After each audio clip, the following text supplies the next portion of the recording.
Breaking news tonight. What appears to be the first identified case of Russian election interference in the 2018 midterms. The Daily Beast reporting tonight that, quote, the Russian intelligence agency behind the 2016 election cyber attacks targeted Senator Claire McCaskill as she began her 2018 re-election campaign in earnest.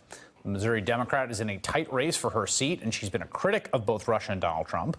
In a statement tonight, Senator McCaskill said, quote, I will not be intimidated. I said it before, and I will say it again. Putin is a thug and a bully. Andrew Desiderio is one of the reporters who broke that exclusive story for the Daily Beast. He joins me tonight. All right, Andrew, what happened and when did it happen?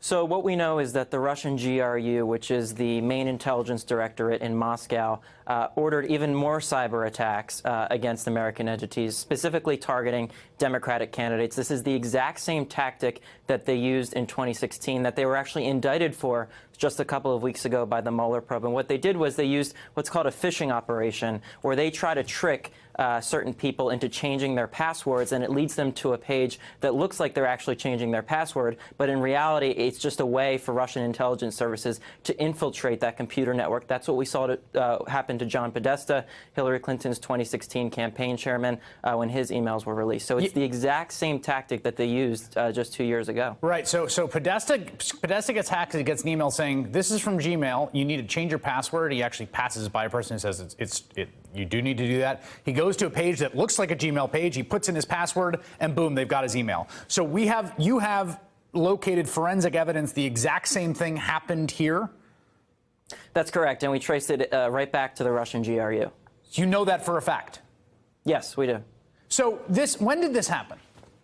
So this happened, the first known incident was sort of late last year. We have what was a screen cap from a saved page that Microsoft captured from September 26th, in which a senior policy aide for the senator had actually clicked the link and went to change his password. Wow. That was September 26th. We know that on August 30th, the president traveled to Missouri for a tax reform event, and he said explicitly, vote her out of office, referring to Claire McCaskill.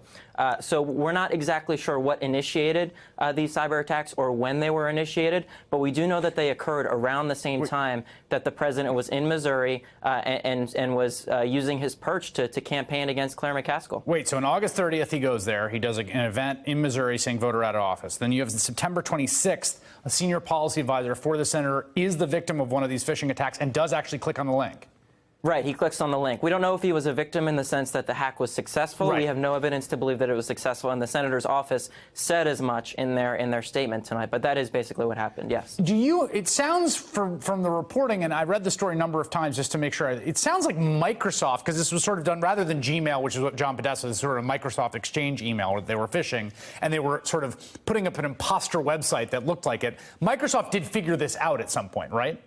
They did. A Microsoft executive spoke at the Aspen Security Forum and mentioned that they had pinpointed 3 candidates for that are standing election for an election this year that they had sort of found that this was happening for, and that led us sort of to track down who those candidates were. And the first such instance we found so far is that Claire McCaskill was the first one. Wait a second. So the guy gets up, their security person at Aspen says, we've been working on this. We've actually found 3 attempts at 3 candidates. You guys hear that? You and Kevin Poulsen, who's a hacker himself, you go to work, you forensically track this down as being McCaskill. We don't know the other 2, but we think there are 2 more at least. That's right. That's what the Microsoft executive said. And what Microsoft was able to do was create what's called a sinkhole server, whereby they retrieve the data themselves after the individual clicks on the fake link. So they knew it was happening, and they caught it in its tracks. And again, we have no evidence to believe that the hack was successful. I mean, it's remarkable. This is literally the exact same game plan they're running. Yeah, exactly. That's what they did to John Podesta. That's what they apparently did to the Democratic National Committee, the Democratic Congressional Campaign Committee. Again, not only did they do this, but they were indicted for it just 2 weeks ago by the Mueller probe. All right, Andrew Desiderio, thank you so much for great work. Really appreciate it.